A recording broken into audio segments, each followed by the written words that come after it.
ব্রাহ্মণবাড়িয়া শহরে পত্রিকা বিক্রি করছিলেন হেজবুত তৌহিদের কয়েকজন সদস্য।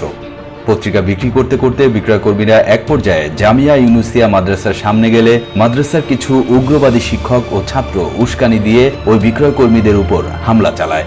এ সময় তারা পত্রিকাগুলোতে অগ্নিসংযোগ করে এবং বিক্রয়কর্মীদের নির্মমভাবে পিটিয়ে রাস্তায় ফেলে রাখে। মাদ্রাসার শিক্ষক ও ছাত্রদের নৃশংস এই হামলার দৃশ্য দেখে ভয়ে কোনো মানুষ তাদের সাহায্য করতে সাহস পায় না। শেষ পর্যন্ত পুলিশ এসে তাদেরকে মৃত মনে করে উদ্ধার করে ঢাকা মেডিকেল কলেজ হাসপাতালে পাঠায়। 6 মাস মৃত্যুর সঙ্গে পাঞ্জা লড়ে তারা কোনো রকমে জানে বেঁচে যায়। এখনও হেজবুত তৌহিদের ওই সদস্যরা সেই হামলার ক্ষত নিজেদের শরীরে বয়ে বেড়াচ্ছেন।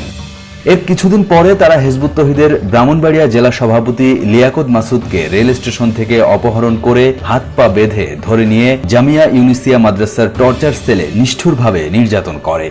কে বা কারা থানায় খবর দিলে পুলিশ এসে লিয়াকত মাসুদকে উদ্ধার করে, কিন্তু উল্টো তারা লিয়াকত মাসুদকে অপবাদ দেয় মাসুদ নাকি মাদ্রাসায় বই বিক্রি করতে গিয়েছিল।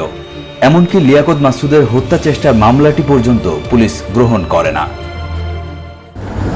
আজ সকাল 10টায় মাদারীপুর জেলা হিজবুত তৌহিদের কার্যালয়ে সন্ত্রাসী হামলার ঘটনা ঘটে।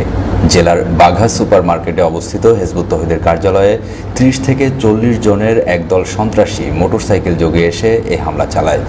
এ সময় কার্যালয়ে অবস্থানরত হিজবুত তৌহিদের জেলা সভাপতি মোহাম্মদ রানা মিয়া সহ 5 নেতাকর্মীকে ব্যাপক মারধর করা হয় এবং রক্তাক্ত জখম করা হয়। এমনকি কার্যালয়ে থাকা বিভিন্ন গুরুত্বপূর্ণ কাগজপত্র সহ বই পুস্তকে অগ্নিসংযোগ করা হয় এবং নগদ টাকা সহ মূল্যবান মালামাল লুটপাট করা হয়। পরে ঘটনাস্থলে পুলিশ আসলে সন্ত্রাসীরা দ্রুত সেখান থেকে পালিয়ে যায়। দর্শক, আমাদের কাছে যে স্থির চিত্র এসেছে সেখানে দেখা যাচ্ছে টুপি পাঞ্জাবি জোব্বা পরিহিত কিছু সন্ত্রাসী এই হামলা চালিয়েছে।